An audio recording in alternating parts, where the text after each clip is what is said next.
This week on the Sports Initiative podcast, I sit down with Head of Performance at Cardiff Rugby, Trystan Bevan. He discusses his journey from NCAA athlete into a high performance coach within rugby, some of the elite athletes he's worked with, such as Sam Warburton and Jonah Lomu, and the effect these types of players can have on a group, as well as his book, Our Race, discussing the 4x100 metre gold medalists from Great Britain and their journeys up until this point. As always, if you enjoyed this podcast, please make sure you share it with friends and family.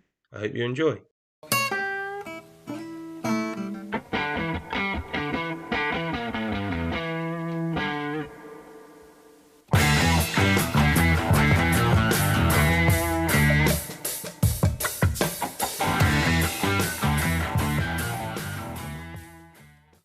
Right, perfect, Trystan. Really appreciate you giving up a bit of your Tuesday morning with us.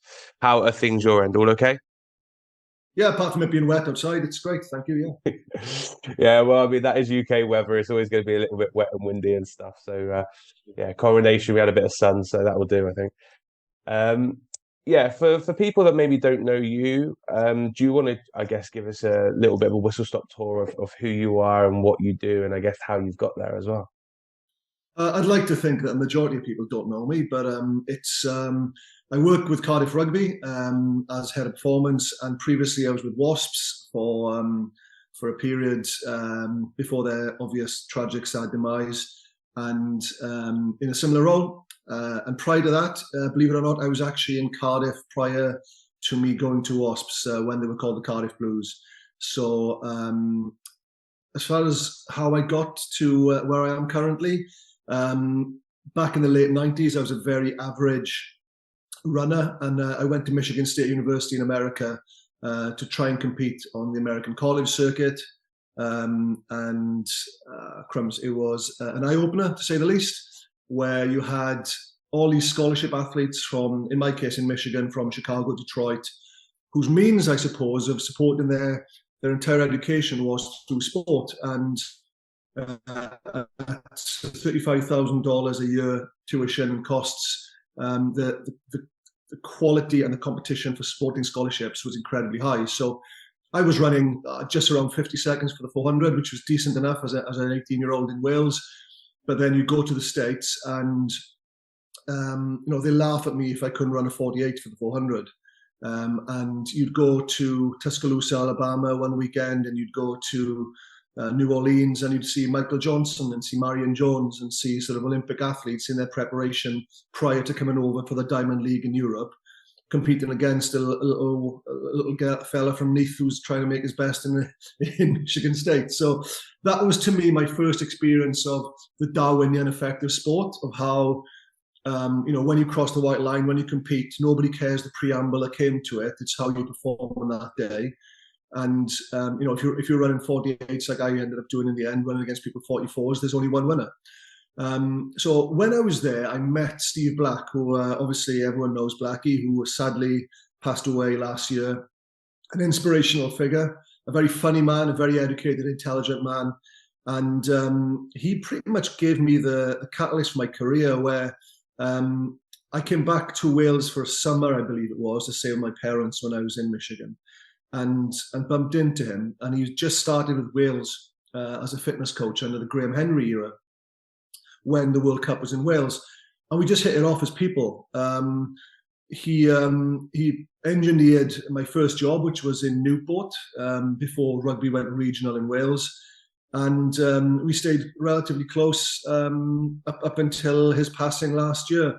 So when Danny Cipriani was with us in Wasps, Sips and Blackie were, they were very, very close, and it was wonderful for me because I caught up with Steve a few times when we played against Newcastle.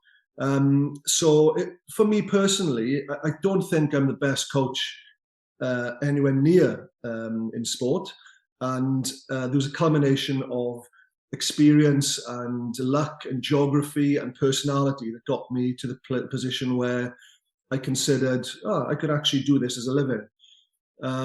Now, since then, I've been working in sport for 22, 23 years. I've made a lot more mistakes than I care to mention. I'd like to think that I've learned from those mistakes, but it is an absolutely fantastic and enjoyable way to make a living. Perfect. I think loads of stuff that we're going to be able to go into there. So we see how we get on time wise. But I think firstly, and you've obviously mentioned there kind of guidance around coaching and stuff, being obviously from Steve Black. And I know reading in the media, the amount of people that came out to say what a great guy and individual he is, I think is a testament to obviously his memory and stuff. What was it about those interactions that you had that made you, I guess, have that hunger for coaching, or made you think that actually this interaction makes me want to go on and have a career in this area? I suppose for me personally, because track and field athletics is so black and white, everything is controlled by distance, time, and performance. That I drew that straight line between working hard and having results. And I suppose in a team sport like rugby, there's so many different variables and so many different interactions across the board. You've got different positions with different skill sets that you have to absorb into your training ethos. And someone like when I met Blackie, I remember he caught me at an intersection where I'd gone to America and I'd been struggling to break 50 seconds for the 400 meters for probably the previous 5 years. And within 5 weeks of being in the States and someone completely changing my training program, had dropped almost 2 seconds off my PB. And that was my first sort of interaction or awareness, if you like, with how someone's training vision or someone's coaching ability can completely change you. And the NCAA is a ruthless and a very numbers-based organization. And what I mean by that is that all the universities are incentivized to compete against one another in conferences, and they only really go for the best athletes. My recollection of my time there was you effectively were, every single day and every single training session was an appraisal of you as a person and as an athlete. So it was very, very ruthless. And then I had that as a background to my own experience. And then I met someone like Steve Black, who was all about the person, all about the experience, all about the love of the game. And I suppose with someone like Blackie, the difference between him and other coaches was he would be an exceptional coach for people who are already brilliant. He would be able to push someone from the 95% to the 98%. Whereas I suppose the majority of other coaches are excellent at getting people from 60% to 80%. So that just that intrigued me. I thought that was very, very interesting. And do you think those are two different skill sets? Do you think that you're able to live in both spaces, or do you think that actually certain individuals are better placed to be with those top performers and critique them and challenge them and support them in a slightly different way than you would for those 60 to 80% people? I suppose my outlook on this has changed over the years. I genuinely believe the best coaches should be working in academies. The sad fact is that from a financial incentive point of view, that's simply not the case. But if you had a model where the best coaches delivered the best skill sets to people when they're at their most malleable, which is at the ages, I'm guessing here, between 14 to 20, I suppose, then you'd end up with a much larger pool of skilled individuals who probably were more adept at the game or at the sport. And of the continuum of chronology from birth all the way through to sort of to greatness in sport, different people would have different skill sets to be able to coach different things at different stages. I don't think that you can be a coach in a sport and be able to coach under sevens and compete and also at Olympic level. I genuinely have yet to meet someone with that wide range of abilities. I think it's a really interesting point, and I could be getting the team wrong here, but I believe it was Borussia Dortmund when Southampton played them a few years ago in the academy, and they came across, and they did something similar to that, where all their full-time staff were on the same pay scale, from under eights through to under nines, tens, whatever it was, and essentially the academy manager year on year would make an assessment of the groups throughout the age groups and fit what he felt that group needed with a particular coach, that removed the financial incentive to go, well, I have to go and be an under 18s coach, or I have to be an under 16s coach because I get paid more. And it was more around actually, what is the characteristics of this group, and who's got the best skill set to support them. So I think that it's interesting, like you said there, kind of where you sit on that pathway. You're probably not going to be brilliant at all of them, but actually, if you've got a collection of staff that can be suitable for the group, that probably allows you to give them a wider berth of experiences, which should help their development as people and then obviously as players. I completely agree with you. I mean, one example that I use quite often is when I was at Wasps, we lost the 2017-18 Premier League, Premiership final to Exeter Chiefs. And Exeter Chiefs, to my mind, during that period, and probably still past the point of them winning Europe, was the best example of a wonderfully talented head coach in Rob Baxter, being able to appraise the resources that they had as players, matching the resources which they have with players with the game plan that they wanted to play, and training that way. So alignment of the resources with the game plan that you want to play the game in and the way that you train is probably the holy grail of getting your team to perform at its highest level. Now, just because I've got that as a blueprint to how I want to sort of coach at Cardiff, or even advise people around at Cardiff on what we want to do, doesn't mean that it always works. So, for example, if we wanted to play a very, very quick game, it wouldn't serve our purpose if we had a forward pack like La Rochelle, who have got, I don't know, 6 or 7 guys above 130 kilograms.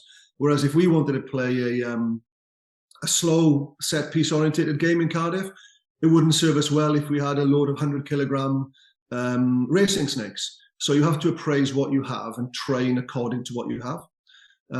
It's challenging, but it's also the bit that makes sports so intriguing. And I think this is something that's becoming increasingly challenging within football. And I guess it'd be interesting to hear perspective within rugby on this, that managers don't actually hang around long enough to get a collection of group of players that might work in their image, if you like. I think I saw Chelsea have had 4 first-team managers this season. Southampton have 3. Tottenham have had 3. So actually, if you have an idea of how you want to play, you're more likely than not going to have to put up with some individuals in the short term, at least, that maybe don't fit that. And again, you might have a pack that's heavier than you'd like, or you might have runners where you want people that are a bit more physically imposing. How do you think, as a collection of staff, you manage that dynamic by going, maybe this is my ideal of how I'd like to play, but it's going to be a journey from where we are now to there? And is there certain, I guess, markers that you'd put in the ground to try and get to that point?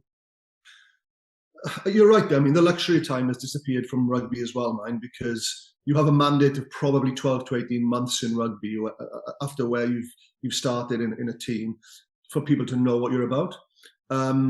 As far as the markers, I can see why teams would, in periods of tough times. So if you're in the bottom third of the Premier League, or if you're looking at relegation in any league whatsoever, the financial costs of that are so huge, and also would probably cost you your job, that you end up reverting to type and just saying, well, okay, we'll just get the team as prepared as possible to the demands of the game, and then I'll just bin my own philosophy and just try and hang on to my job here.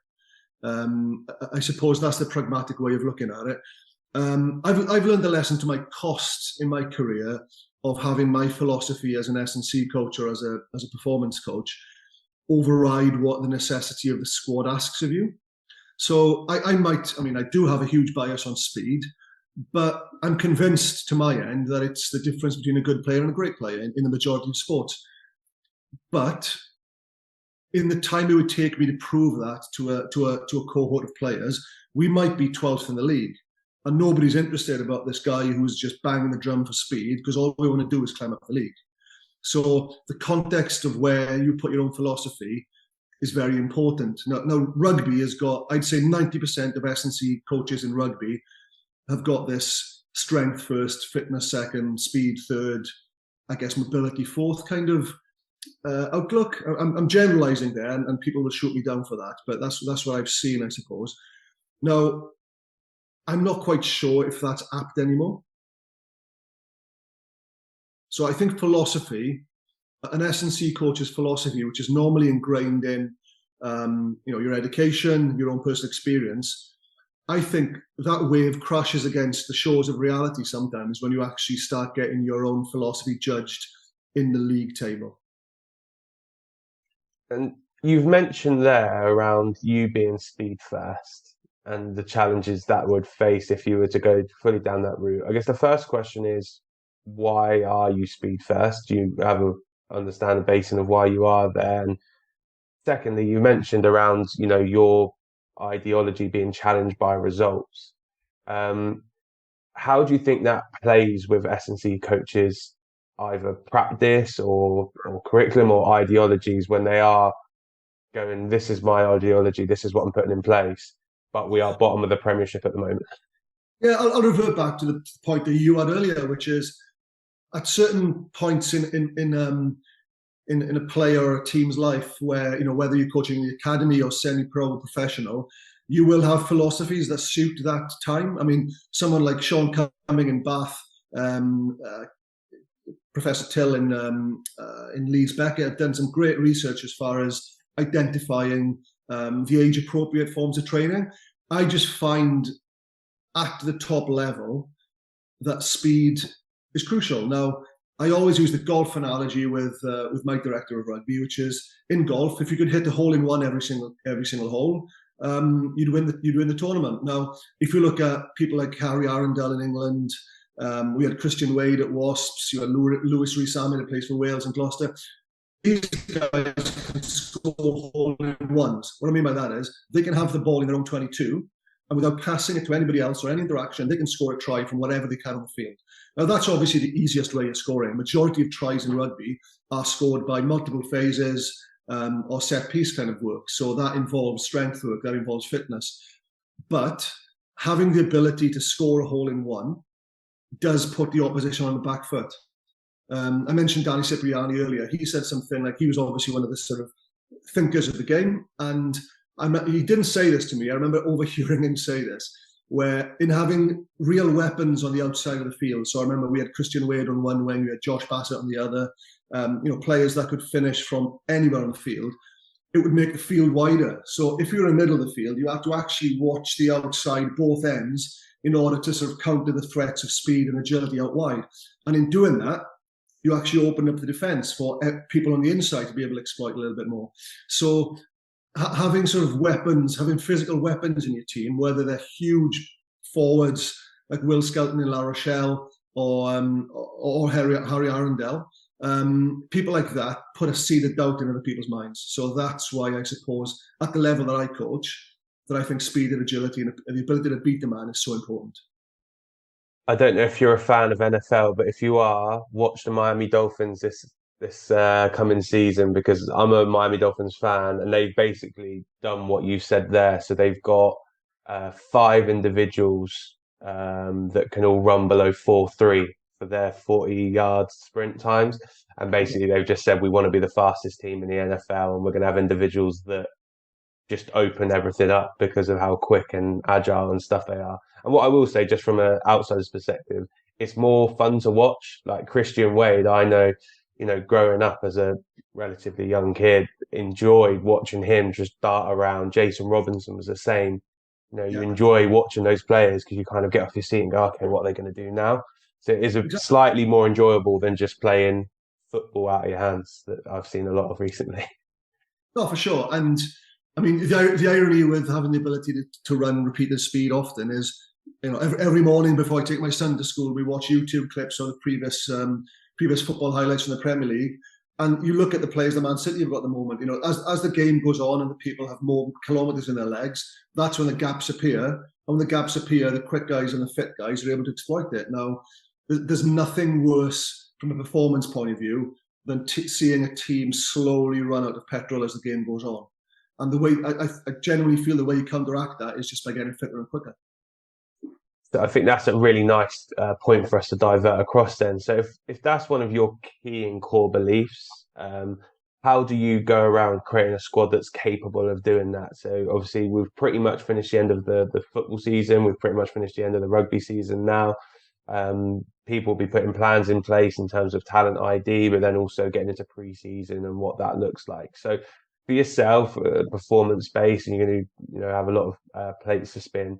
how do you go around putting those blocks in place to get your team ready for when, September comes around and they're into a bit of a season, that they're able to be fit and strong throughout the 80-minute fixture?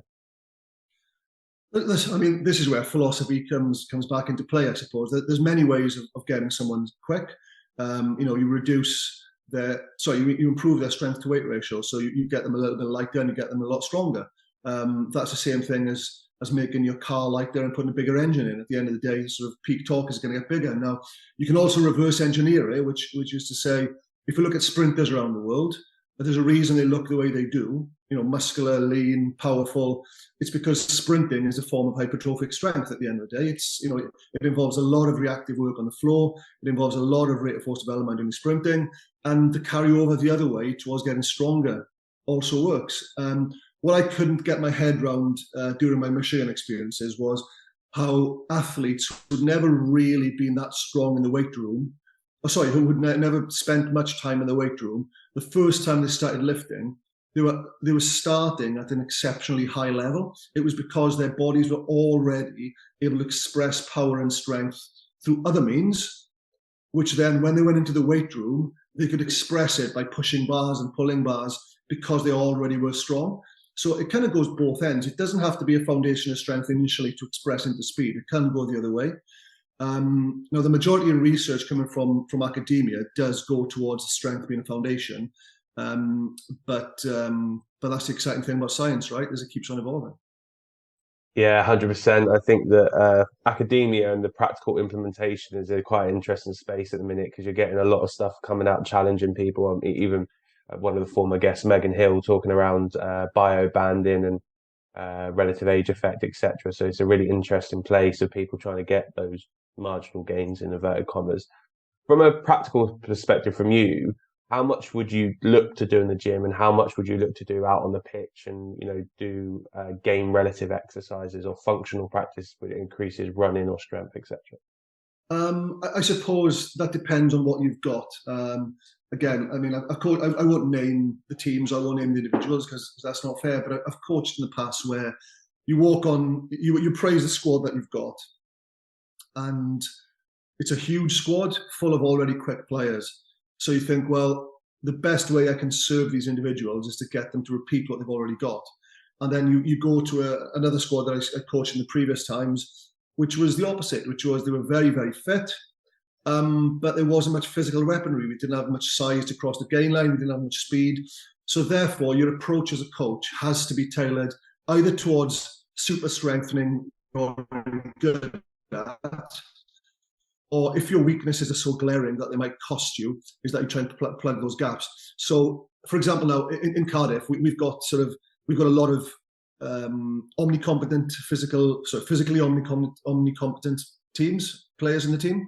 So you've got many players with a good level of strength, many players with a good level of fitness. We're quite lean, and we are looking effectively to go, right, so where is the next stage of going here? It's not something that's guided by philosophy. It's more guided towards what the rugby coaches would want us to give to them. So depending on what kind of style of play game we want to play, you might have the attack coach saying, well, look, I want strike runners. I want huge players in the centre that just batter the opposition down. Or he might say, no, I want ball players who can glide on the outside. So you have to work as a collective. I think the information flow has to come from above down when it comes to the way that we want to train. And how do you manage that with the players? Because I can imagine that, let's take a Danny Cipriani as an example, because I think that, like, if you said to him, okay, what we want to do is turn you into a real hard hitting number 10 who's just going to constantly carry the ball. I know fly half wouldn't necessarily do that. You're essentially changing his skill set from what he's potentially good at. And I'd imagine, you're going to be having those conversations with players that sometimes, like, I know you've had success here, but the way the team wants to play, we're going to, slightly change the way we want you to play, which means you're going to need to be a couple of kgs lighter, or you're going to have to utilize different resources that might not be their super strength, but might be one underneath that. How do you begin having that dialogue with the players so that they buy into, if they need to do additional reps or if they need to do extra runs or anything like that?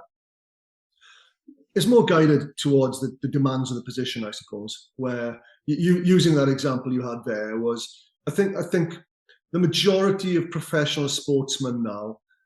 Let's take a prop as an example. So a prop's main reason for being is to be able to scrummage and to be able to play a part in the line out and to be able to sort of defend around the rucks. So you need to probably in the modern game be pushing 125 kilograms and above.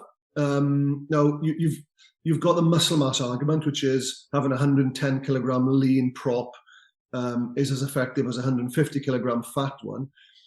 But when it comes to the isometric forces involved in scrums, I'm still to be convinced that a huge French pack full of heavy, how do I say this conservatively, heavy players that don't pay much attention to body composition isn't better at that isometric scrummaging exercise than a bunch of, let's stereotype here, okay, a bunch of very lean, powerful, muscular Irish forwards. In my mind, and in my experiences as well, is that weight wins when it comes to those isometric exercises. So if you look at the 4 or 5 previous World Cup winning teams, and also you look at the European Cup, European Champions Cup in rugby, they are primarily dominated by big teams. So big packs, fast backs. So you're always looking to identify what is the actual demands of the position. So if you see the way that some teams want to prepare, sometimes it's guided from the philosophy of the coach, and he will choose sometimes to choose players that align to his philosophy. But sometimes that situation that you mentioned there, which is, well, you need to pull someone aside and say, look, we need to change your emphasis here. That does happen, but it's relatively rarely.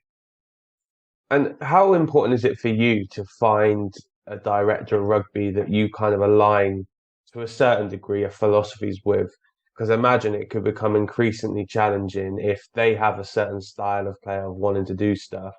And then you're going, yeah, but if you look at the physiological data or the stats that we're getting, that counters this, and then you have a different viewpoint. So how important is it for you to find someone that you go, actually, in terms of the way that we align, it doesn't have to be perfect, but we have some base principles that we both agree on of how we want to play? Yeah, I think it would be a little bit of a shame if you had a strong director of rugby with strong philosophies and biases, and you had a head of performance that pulled in the opposite direction. I mean, you have to face in the same way. I've not personally myself, but I've experienced other friends in the industry having that tug of heart where they know what they've been asked to do is probably wrong. But I've worked with many very good coaches in my career, like David Young in Wasps and Cardiff, Ian McIntosh, Alan Lewis, lucky enough to work with Graham Henry, Phil Davies. These people, they've all got their own experiences based upon the same things I'm telling you now, which is what they find has worked for them in the past, what they find hasn't worked for them in the past. And I think sometimes removing your own personal opinion from the equation is a very liberating thing. Whereas if I remove this speed bias I've got and look at the Cardiff squad, I might think to myself, do you know what? The stats say this, or the experience of how we play best says this. And it's probably quite liberating as a coach to think, right, I'm going to remove my own opinion from here. I'm just going to see, what causes us to win, what causes us to lose, what do the players respond best to? All these things are sort of variables that you have to play into the dynamic of how you prepare. And when you're, I guess, when you're looking at a group or you're preparing a group and whatnot, within football, we've moved away from isolated running. Okay. And what they invariably try and do is to make it all functional. So they'll do something called a rondo, which they try and get possession practices and do a little bit out of that. Or they'll make everything functional. so that the players never actually think about running as kind of disguise. So using it in a rugby example, it might be that you have an individual who catches the ball down the wing, and then you've got a recovery runner coming from central areas. They both essentially are going to recover 20 meters, and then you try and make a tackle or something like that. So they are running at full pace, but they're disguising it within a recovery type practice. Sure. What are your thoughts, or how much do you do around this area? Do you do any isolated running with your groups, or is it more of a functional type work as well? It's both. I mean, obviously the players would prefer what we call them some small-sided games or anaerobic games. Players prefer that because they're more fun.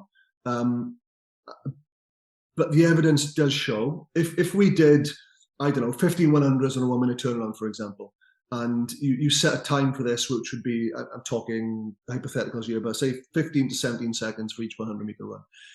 The high speed running that you'd achieve from that, and the unseen, unmeasurable effort of having to get off the line and apply yourself fully does not apply in small-sided games. There's always that decision to be made in small-sided games. Do I chase that hard or do I not? I'm not going to be exposed sometimes if I really work submaximally in anaerobic games. However, if you choose the right temperament, so for example, the sevens game in rugby, where if you're playing full pitch with 7v7, you will get exposed if you want to make in every single chase. So there's always a context to everything, and this is why GPS becomes useful. But if you're having an overloaded small-sided game, so I'm talking 8v8, for example, on a half-size pitch, you'll always get two players in each team that are looking, I can have a little bit of a breather here, I'll let somebody else do the work. So even though GPS has been used now for probably 10, 15 years in sport, I think the unseen, unmeasurable things, such as someone deciding to get up off the floor quickly and work hard 5 meters to their right to make that tackle, which is not measured on GPS, sometimes is more important than, I've just run 1,200 meters high speed in that session today. You're a man after my own heart, because I didn't want to ask that question thing, but that's exactly how I feel. I think that some of it is a psychological thing of actually, this is really hard and it's not enjoyable, and I have to do it because there's going to be times in the game where it's going to replicate that, which is, this is getting really hard and this isn't enjoyable, but I'm going to have to do it. And I get that physically you might prepare yourself in a way that's really replicable to a game, but actually I think there's a strong argument to be say that some of the challenges that people face in games are psychological rather than physical based, because if you look at the top level, most teams are very, very physically capable. They're physically well prepared, they're well supported, but once they start becoming under pressure, under fatigue, etc., it's the mind that goes to them, like, is it necessary? So I'm glad that you said kind of that combination of the two, of actually, do some small-sided stuff, but at times maybe just exposing that a little bit of that psychological piece is useful. Yeah, I think that plays into what we mentioned earlier as well, which is, I don't think there's a hierarchy in development of an individual in sport, but there are certain walls that you have to climb over before you get the next wall. So what does seem to occur rarely, but it's more prevalent year on year, is that the academy players get treated as if they're fully fledged professionals as far as the support they get, the expectations of them regarding facilities, resources, management, player loading. All these things are applied on academy and semi-professional players, because I guess those coaches at those levels look at the professional game and go, well, that's what professional is, therefore we're going to apply that the same. Now, I don't think there's anything wrong with, right, ditch the GPS vest, guys. If you're academy or semi-pro, we're going to find a hill here. We're just going to basically work hard. There'll be an undisclosed amount of rest. And in order to actually, it's like Joe Calzaghe, one of the sort of most famous Welsh boxers ever. He chose to train in a rundown, cold, wet, damp Newbridge gym because it put him into that Rocky IV in the snow kind of mindset. Whereas I think a lot of the academy players are a little bit too Ivan Drago'd. Have I taken this metaphor a little bit too far? It's a nice one. I think that you're spot on with it in terms of actually how do you keep the players humble and grounded in that environment to say, listen, every environment you go into isn't going to be perfect, but it could be a really good and useful development tool. So, Yeah, every pitch you come to isn't going to be in a football context a carpet. It's not. And you've got to find a way to play that. If you're in your FA Cup and you're playing for Liverpool, if you've managed to make it all the way to that, and then you go to Colchester away and it's a bit bobbly, do you think the Liverpool fans are going to accept you going, well, it was a bit bobbly today, that's why we lost? Probably well, not. They're probably going to be going, no, you're a professional footballer, you should be able to deal with it. So I yeah, think, but as a professional, that's what it looks like. But also understanding where you are in the dynamic of, if you are semi-professional or after academy, it doesn't have to be the same. It might just be, a 1.5 to their one or something like that, that actually, embrace that is your environment and we're going to hopefully all thrive in this rather than feeling like, well, if I haven't got the GPS, I haven't got the water runners, I haven't got this, I haven't got that, that makes us any less. It doesn't. It's just that's the part of the pathway that you're on now. yeah. I mean, Dave Collins has done some great work as far as the Rocky Road to Success, and I genuinely feel that is it's a truism in sport. Whereas there are many players that I've coached in many teams who, from a young age, were either released from their academy or were not selected by a certain coach. And you have two choices then. You can either throw your towel in, or you can prove them wrong, or you can go away and work on that aspect of your game that you need to improve on. And it's so prevalent that players who go through those sort of experiences earlier on in their career are normally the ones who are most driven, most resilient, and when the chips are down, are the ones that you can probably rely on. And so I think moving on slightly, you've obviously mentioned here you've had a lot of opportunities to work with high performing athletes. And one thing that always amazes me, I guess, with those top level ones is kind of the aura that they have around them. And you've obviously mentioned it from a running perspective of, Marion Jones and Michael Johnson and, seeing those individuals.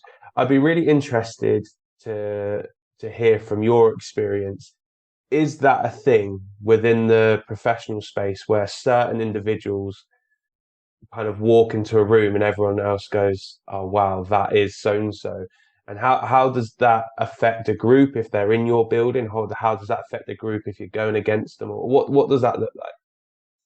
The obvious one for me here is when Jonah Lomu signed for Cardiff back in 2005, where I grew up as a university student playing, like everybody else did, playing the Jonah Lomu rugby game. So but to experience him coming in to the gym on a daily basis, you were like, this guy is a world superstar.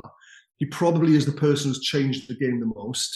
And you're right, the aura of him being there with us sent a message which was clear to everybody else, which is we are taking ourselves seriously. But then that's no different to, I mean, going back to the sort of to the mid 2010s in Cardiff, where you had Sam Warburton, Lee Halfpenny, Jamie Roberts, Casey Lawlala, Xavier Rush, Tom Shanklin. These players walking in sent a clear message to all other young players at the time that this is a place that actually takes excellence seriously. And from that period there, where those aforementioned players were coming through the ranks, it's no real surprise that you had players like Ellis Jenkins, Lloyd Williams, Josh Navidi, who ended up being Wales Lions players, because they looked to the players that were currently in the positions that they were wanting to play in as the bar that they needed to get. So in a similar vein in Wasps, obviously someone like Danny Cipriani, James Haskell, George Smith was probably an excellent example, where George Smith used to come in an hour before everybody else and just absolutely end himself on a bike in the gym. And after a while of seeing this, I put my coach's head on and I was like, well, as far as load management, this might not be the best thing. Imagine how good he'd be if he didn't do this, all that kind of rubbish. And I pulled him aside over a coffee one day and said, I can work you harder in sessions. Don't feel as if you have to do this extra 20 minutes a day on the bike. But his answer was clear. He was like, well, then I'd be doing the same as everybody else. I don't want to do the same as everybody else. I want to be on the field knowing that I've done more than everybody else. And what ended up happening in time, and you can see this happening in a mile off, is you had Jack Willis then joining him. You had Thomas Young then joining him. And you had a group of all the youngsters who were like, well, this guy's an icon of the game. And I want to be like him. So having a good role model in a squad is worth its weight in gold. And how does that look on the reverse? So if you're coming up against it, which you would have done at points as well, you would have seen those individuals. Do you see a difference between some of the players that you're working with? Do you see that, or is that not so much the case? I think in creating a cultural environment which sends the message that you're taking this stuff seriously, everything counts, right? So if you are there's that old adage, a performer will improve by 15% if stood next to a high performer, but will regress by 30% if stood next to a lesser, a bad performer. But it's all about sort of, does the gym in work reflect excellence? Does the food that we provide, is that any good? Is the experience that the player has when they come in day to day, does it create equivalence with a place that takes itself seriously? And that's also true as far as the players in the squad. Now, again, I don't want to embarrass anybody. It's not embarrassed because it's a compliment, but there was a year in Wasps where you looked through the squad and there was not a single didn't merit being at an elite club at an elite time in the club. The amount of quality in that team during that period was incredible. Now, the reason I say that is because most people who are listening to me now, who are coaches themselves, could probably go through the squad with their peers and go, there's probably 2 or 3 players here who are on the way up in their career, so maybe they've come here a little bit early. And there's probably 2 or 3 who, if we had the choice or the finances, would probably be looking to move them on because they don't sit there a style of play, or that they're coming to the top end of the curve and coming on the way down. So everything about what the organisation represents, I think, sends a subliminal message to a player about how they should play. And having been around, and I think it's really important to say at this point, if you're a professional rugby player, you're very, very good at rugby. I think that sometimes fans on the outside look at it and go, "Oh, he's terrible." He's like, "Well, no, actually, in order to be a professional rugby player, you have to be very, very good." But there's obviously tier system there as everything. When you look at those elite performers that you've been around, and you've mentioned some names here, and there'll be other people that you haven't mentioned, what is the difference that you've seen? What is the difference in terms of the way they go around their work, the effort that we're put in, the study, the rehab, the analysis of the game? Is there anything that you've been able to put your finger on to say, actually, in a lot of them, this is a common thread of what makes a real elite high performer? It's such a cliche, right? But the elite high performers are normally the ones who are very, very professional. They take themselves seriously. They understand that there's a cost to everything that they don't do, and there's a cost to everything that they do. So the nice little sort of truism here is, if you're going to be an exception to the rule, if you're going to be lazy, overweight, underprepared, if you're going to be an exception, you have to be exceptional. What sport, because sport is Darwinian, what sport doesn't like at the elite level is exceptions to the rule that are not worth it. If you're going to be an exception to the rule, you have to have something that makes you almost undroppable. So to answer your question is, those that have got legacy in the game, those that are well respected, who are reliable to provide high performance, are normally very, very serious at what they do. I really like what you've said there around the exceptional piece, because there's a few footballers that spring to my mind, like Adel Taarabt, for example, that has openly said that he didn't take himself seriously at the start of his career, and it's probably one of his biggest regrets, because I've watched him for Benfica over the last couple of years, and he actually does run around and start tackling people. And I'm just there looking at him going, if you'd done this 10 years ago, you would have been playing at Real Madrid, Barcelona, because what he was capable to do on the ball, I think everyone will know how good he player is. And imagine, rugby being much the same. There'd be certain individuals you go, actually, if you consistently applied yourself in different aspects of the game, you would be unstoppable to a certain degree. Yeah, I mean, I was lucky enough a couple of years ago, along with Ben Mercer, who's clear the wing for Bath, to write a book with the 4 athletes that won gold in Athens in the 4x100 meter relay. And I got to know Jason Gardner, Darren Campbell, Mark Lewis Francis, Marlon Devonish very, very well. And one of the things that struck me as far as those 4 guys, who obviously were Olympic champions, and you don't get better than that, was the standards that they set for themselves were immeasurably high.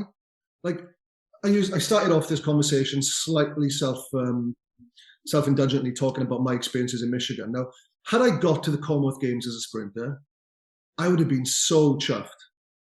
I'd probably still be wearing this Welsh vest talking to you right now. That was kind of what was success looked like to me. But to a lot of elite sportsmen, like even playing for the Lions for some people isn't good enough. They want to win at Lions tour. So some people, playing for Real Madrid might not be good enough for Luka Modric. He might want to win 5 Champions League games. It's just Real Madrid is his way of getting there. There are some other people who've got a view like me, which is as long as I play for a professional team, that to me is overreaching. I've already done over and above what I need to do. So as you mentioned there, probably one of the things that you need to try and get is as many people with real high expectations for themselves in your team.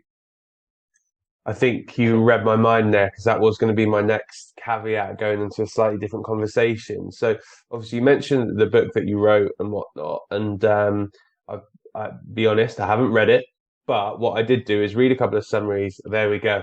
We'll let you do a bit of a plug at the end of this. No, that's well, no, cheesy. what I will say, a lot of the reviews were very complimentary. And one of the things, By the way.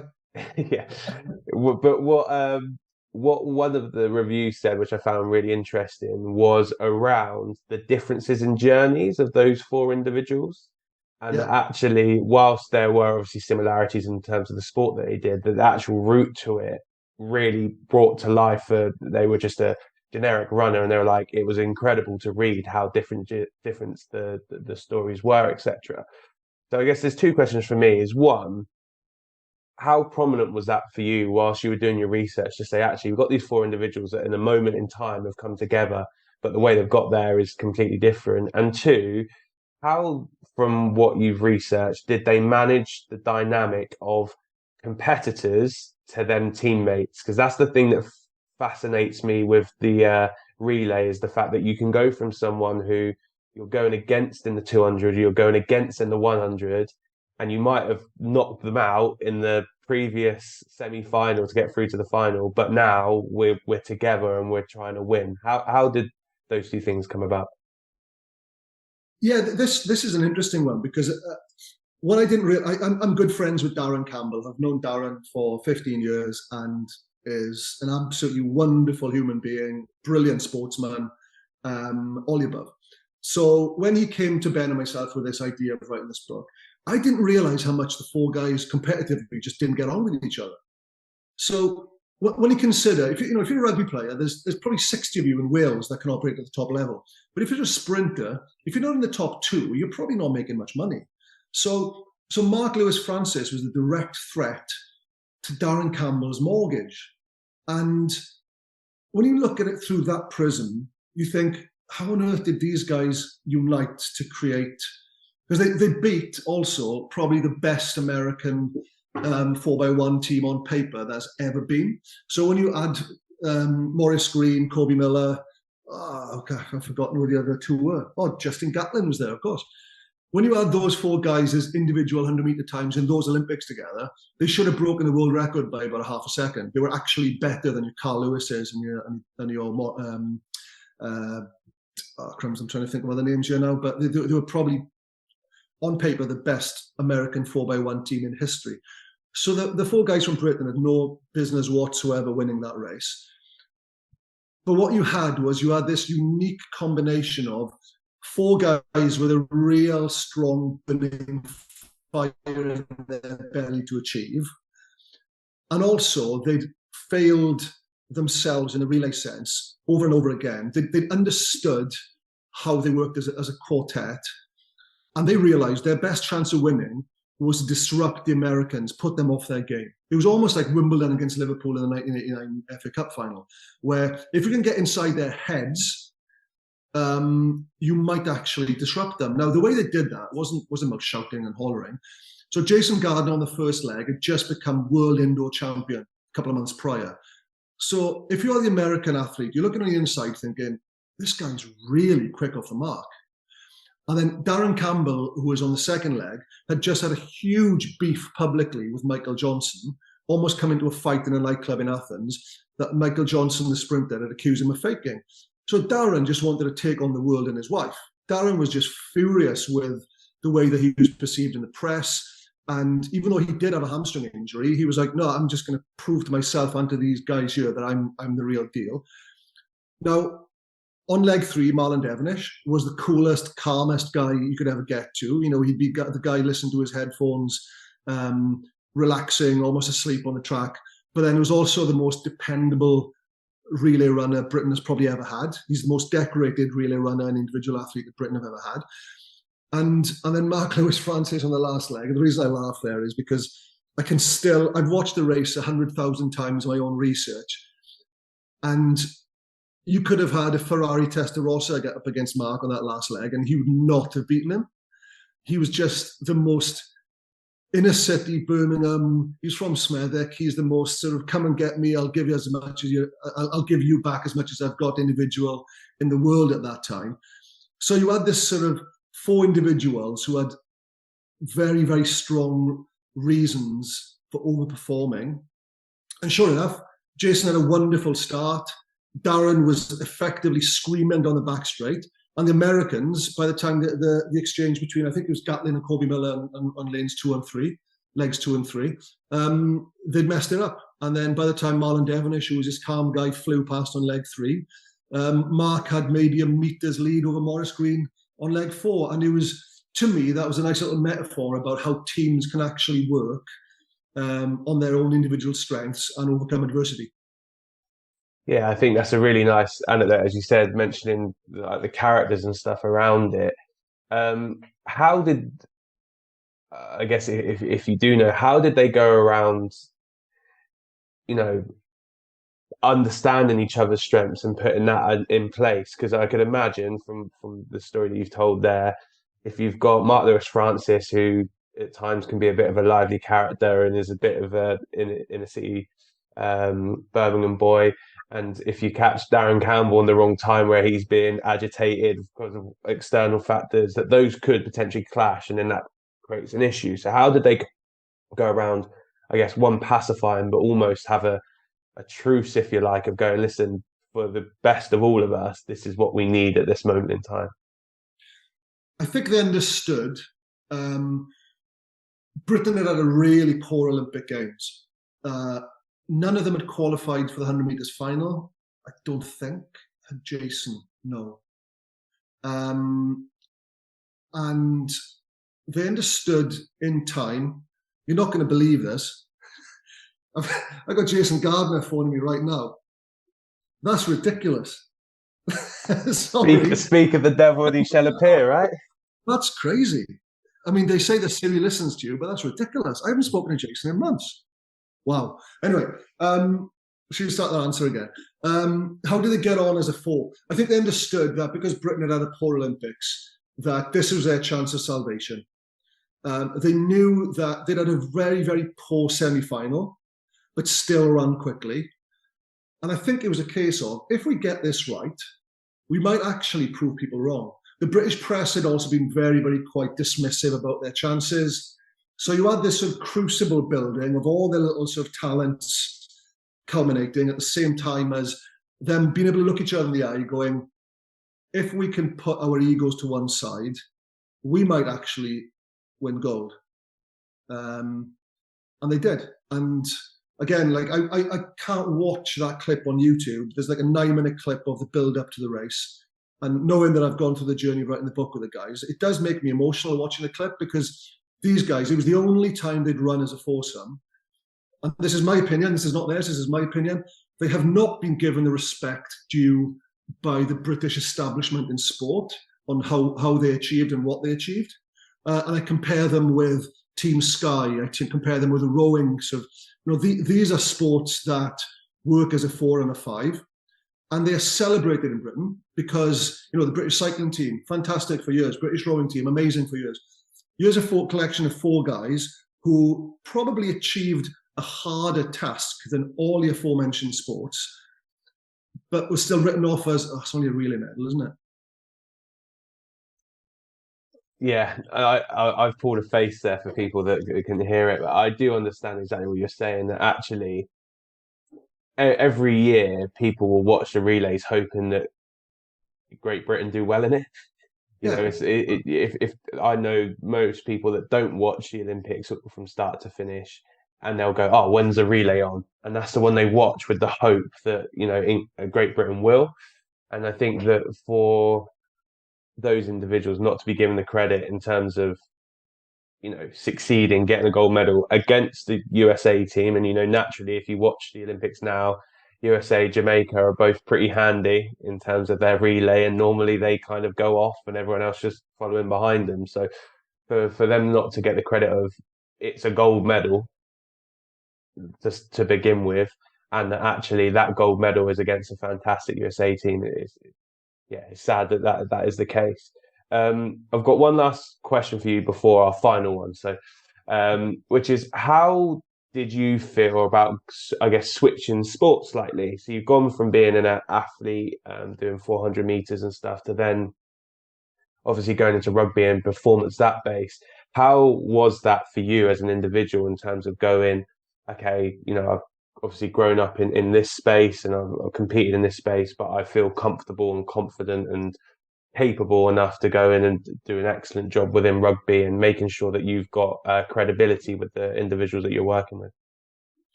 Crumbs, I still feel as if I've got imposter syndrome after doing this for 23 years at the top level. I think the day that I feel completely confident in my own ability, that I don't have anything to work on or reappraise, is the day that I should give up. There's always something. I'm forever questioning my own judgment, forever looking through the stats that we've got to see if I missed anything. And it's a part of what I enjoy, which is analysing success and failure to see if there are any sort of common threads that I can learn by. It's probably why I'm not that philosophically based when it comes to strength and conditioning, because, yeah, you can get someone stronger, you can get someone more powerful. Does that lead to success? Maybe. And I'm forever trying to sort of figure out whether what I believe right now is going to change. Is it the right thing? Is it the wrong thing? And I think sport, like, everybody watched the Moneyball film, and I do take inspiration from that kind of experience, where there's always a way that you can manipulate things to happen in a positive sense. And I suppose it's the interesting part of, you always want to be that one person swimming against the tide somewhat that's found something.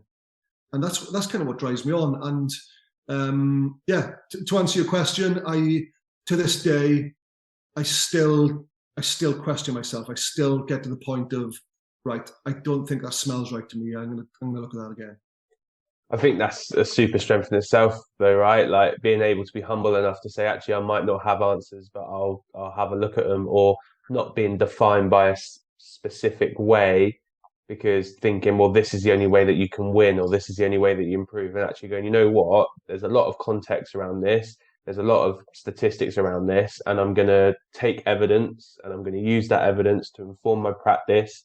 And then it becomes a cycle, rather than going, if you don't do this, then you're not going to be a winner.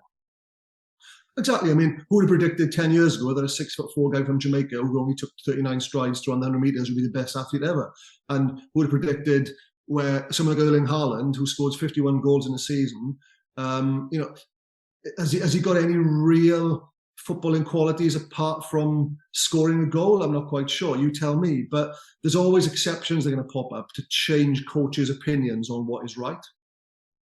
No, perfect. Right, last question for me, because I'm conscious of time, which is, if I were to ask the people that you work with or the athletes that you coach to describe you in 3 words, how would you hope they described you and why?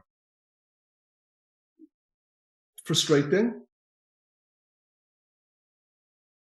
Nice. I hope they say nice, because I don't want to be anybody who's not considered nice. Hardworking is one word, isn't it? Yeah, that's one word. Frustrating, nice, and passionate. Perfect. Listen, Trystan, really appreciate your time. I think a great conversation discussing variety of performance sport and lots of food for thought. So really appreciate your time and hopefully catch up with you again soon. Yeah, thank you very much.